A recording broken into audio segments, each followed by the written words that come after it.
Right now, while you're watching this video, the world owes more money than at any time in human history. Not millions, not billions, trillions.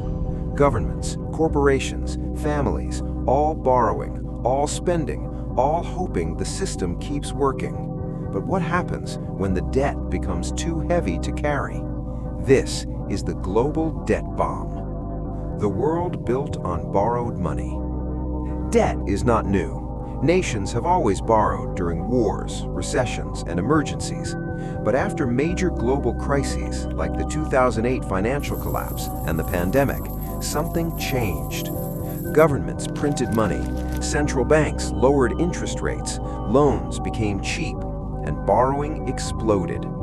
Countries borrowed to stimulate their economies, businesses borrowed to survive, people borrowed to live. The world economy became addicted to cheap money. The dangerous equation. Here's the problem. Debt only works when the economy grows, interest rates stay low, people can repay what they owe. But what happens when inflation rises? Central banks step in. In the United States, the Federal Reserve raises interest rates. In Europe, the European Central Bank tightens policy. Why? To slow inflation. But higher interest rates mean loans become more expensive, governments pay more on their debt, businesses struggle, homeowners feel pressure. Suddenly, the same debt that helped economies grow becomes a burden. When countries can't pay. If a country owes too much and its economy slows, it faces a terrifying choice. Raise taxes, cut public services, print more money, or default on debt. Default means failure to repay. And when one country struggles, investors panic. Money flows out, currencies weaken, markets crash. We've seen this before. The 2008 crisis began with debt. The collapse of Lehman Brothers sent shockwaves across the globe. One crack in the system can shake everything. Why this time feels different. Today, global debt is far higher than in 2008.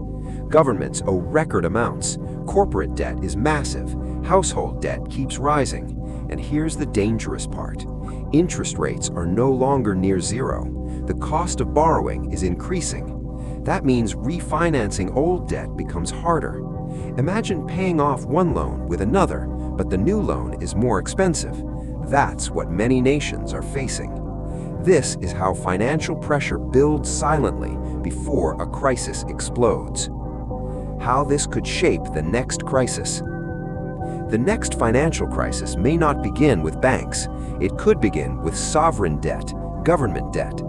If a major economy struggles to manage its debt, markets could panic, stocks fall, currencies drop, unemployment rises, and confidence disappears.